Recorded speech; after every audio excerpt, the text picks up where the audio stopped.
Hey there, thanks for coming and check out Abundant Source Raw. In this video, I think I want to talk a little bit about selfishness and true selfishness, and kind of just give a little bit of perspective on what a lot of people think as selfishness and selflessness, and get pretty deep into that. It's been a little bit since I've done a video, but I'm going to start putting them out more consistently.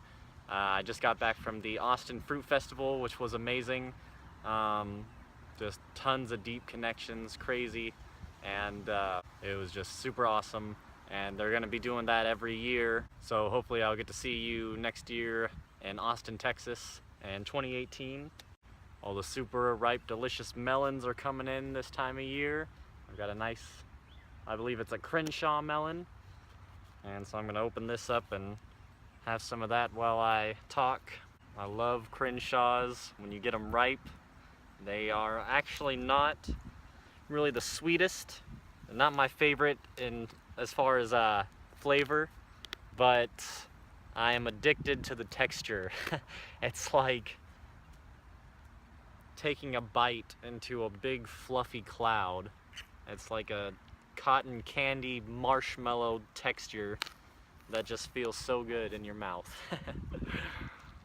So there it is.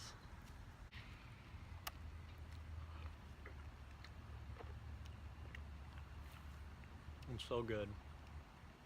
So selfishness, for a lot of people, I think can be a little tricky, because I don't think a lot of people really understand true selflessness. And so when people think of being selfless, they think about, giving to others and charity and putting other people before them. And they all can be selfless acts, but they are not selfless in and of themselves.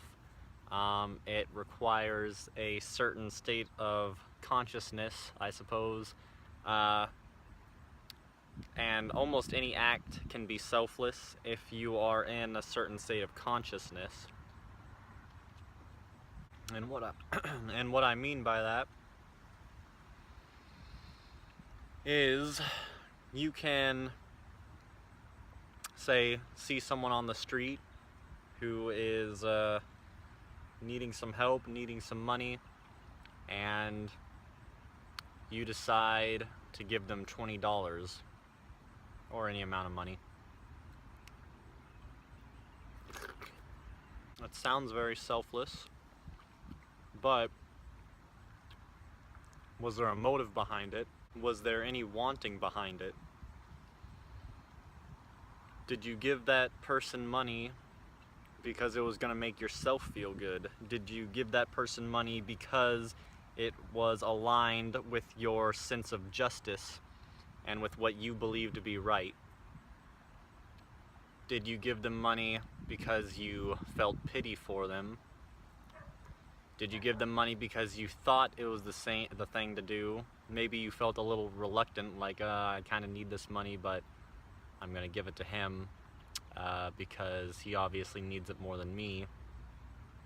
And I think that if you have any of these sort of thoughts or beliefs going through your head as you're giving, money, as you're doing some sort of selfless act, as you're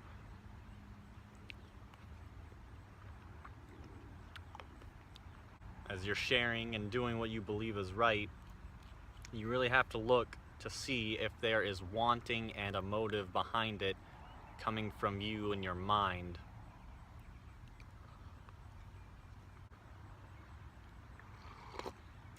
Even thinking to yourself, well, I want to give to this person because I want them to have a good life, I want them to be happy, I don't want them to struggle. Then I would ask you, why do you want these things?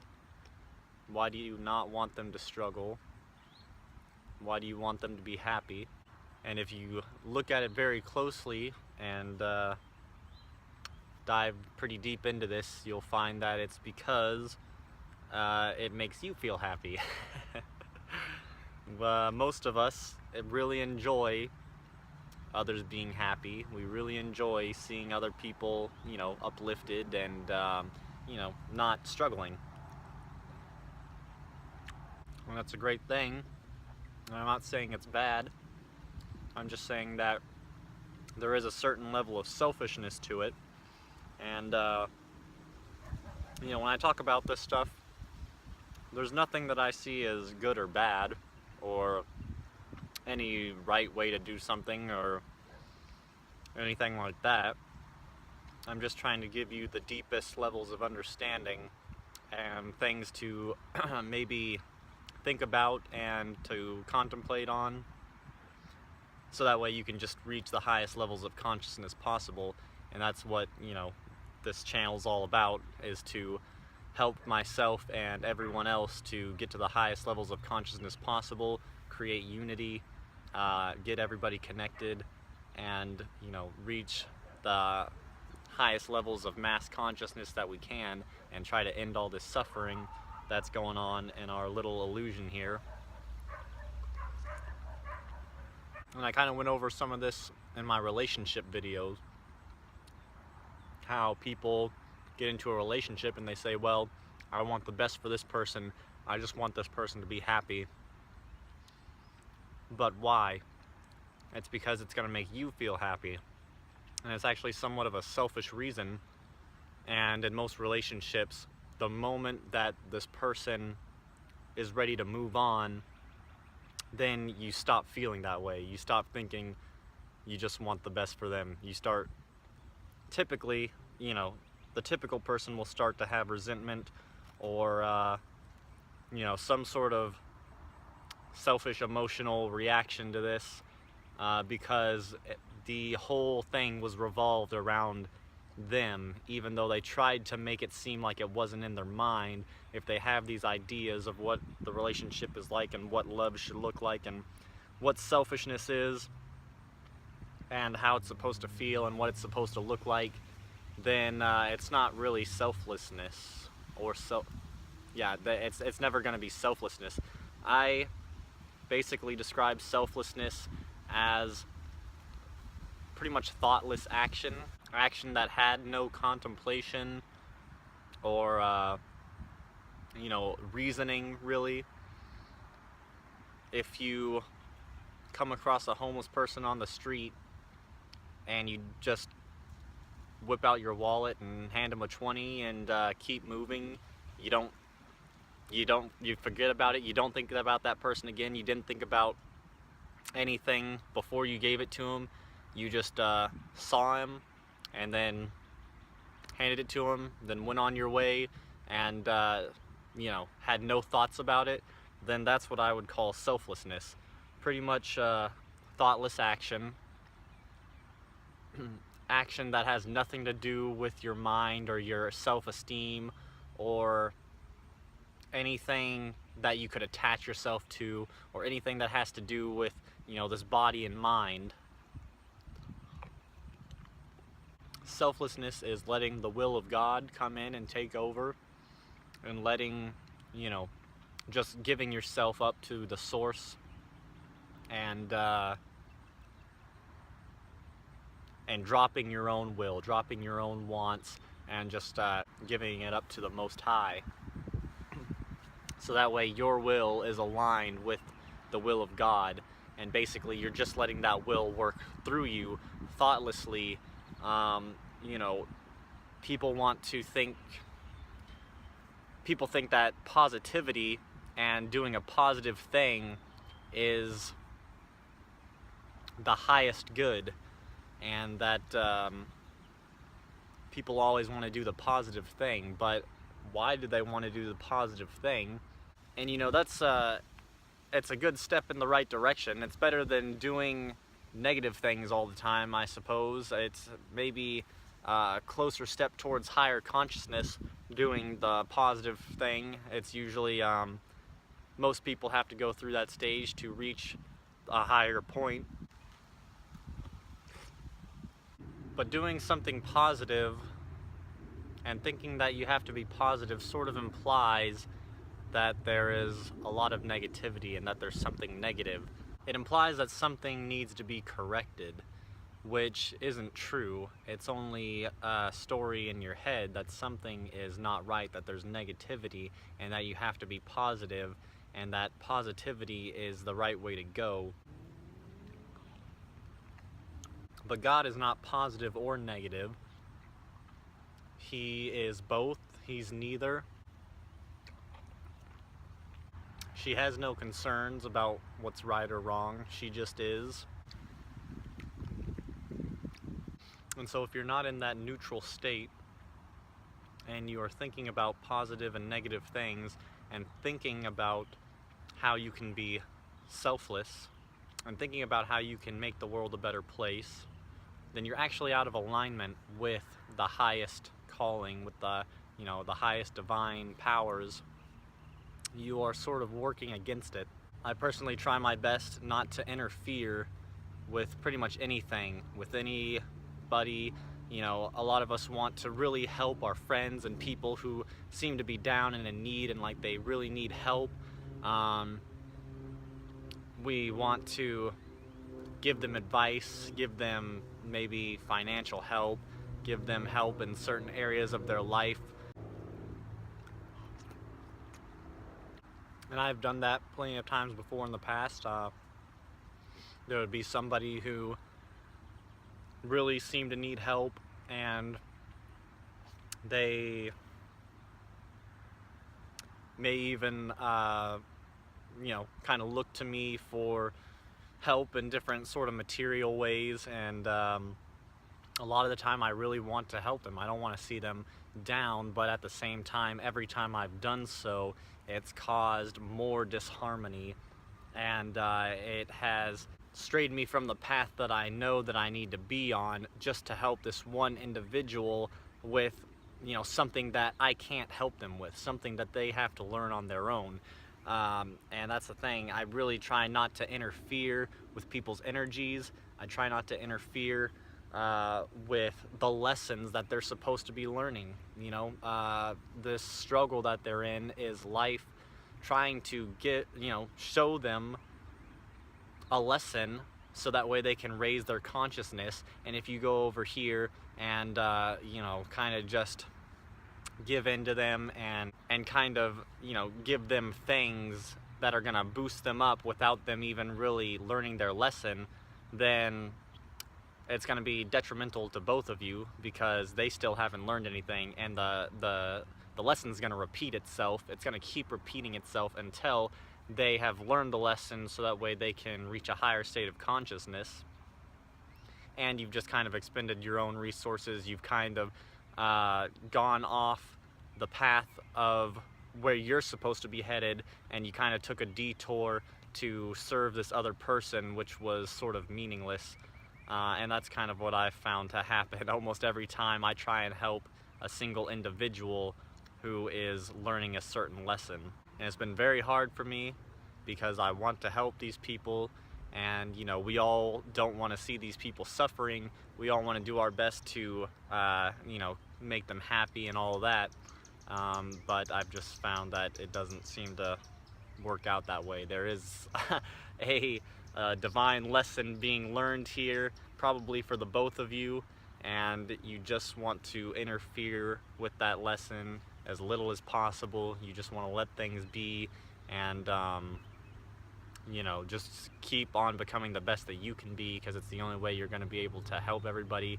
And if you spend time trying to support one certain individual, then that means that you are taking time away from helping all people and helping the all consciousness.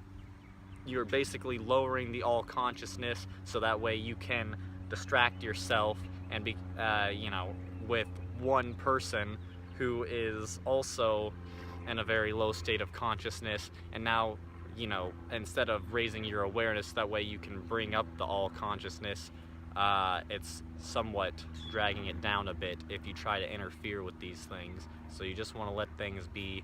And to me, that's true selflessness, is when I'm just here in the moment, just let things be, let everything learn its lesson. you know, the energies that people have, they have it for a reason.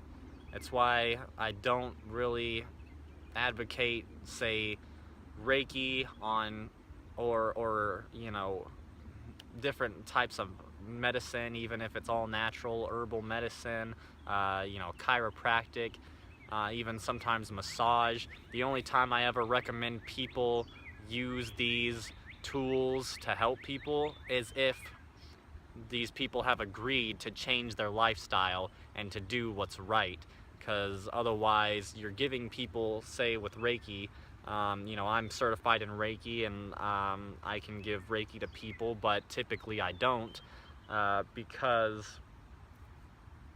I don't want to mess with the energy that they're supposed to have in this moment. This energy is there because they're sort of screwing up, in a sense. They are supposed to be taught this lesson. They need this sort of bad energy to be here manifesting, otherwise they're not going to change anything. If you keep healing them with Reiki and massage and herbs and things like that, then they're just going to keep on with their lifestyle, which is a very unconscious lifestyle, and keep coming back to you and saying, oh, you can fix me right up, just you know, heal my energy.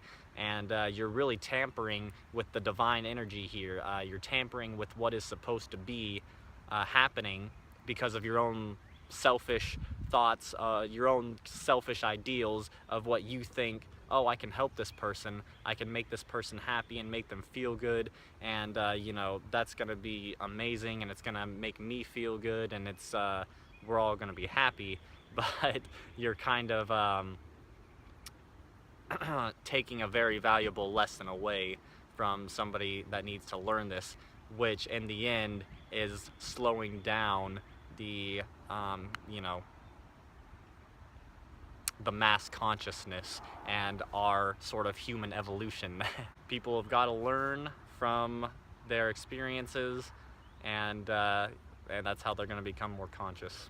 So I believe pretty much any act that you do that where you're in a state that is not aligned with the one, that is basically you're thinking about your own wants, your own needs, you're thinking about your own survival, you're thinking about the happiness of yourself and the happiness of certain individuals, instead of releasing all that and staying neutral and knowing that everything is already perfectly whole. There's nothing you need to change. There are no problems, and there never were any problems.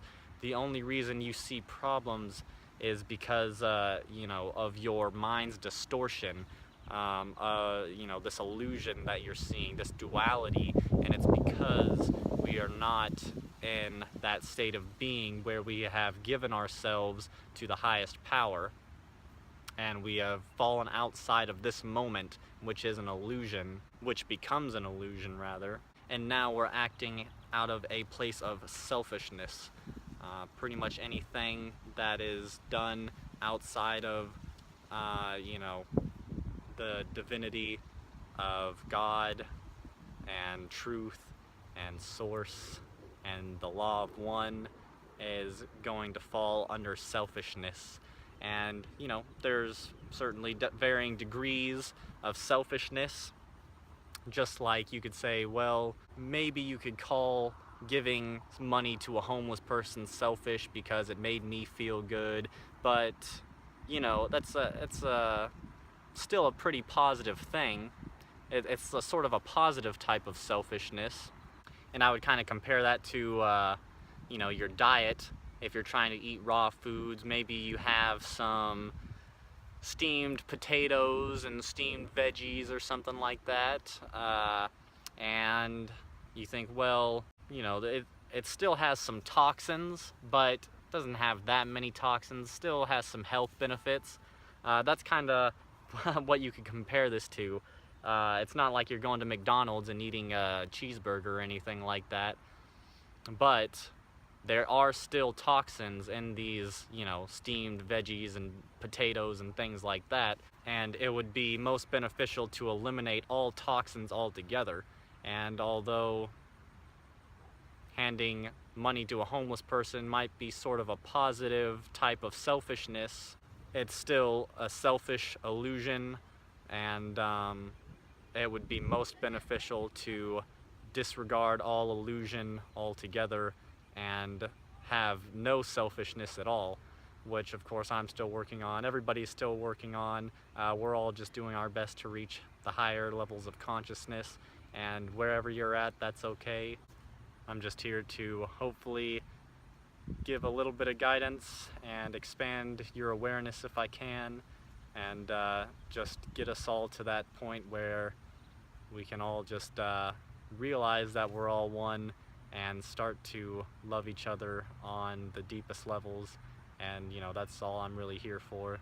So I hope that this was helpful. I hope that you gained some new perspective from it that will help you to drop perspective altogether. And I will talk with you guys in the next video. Thank you so much for watching.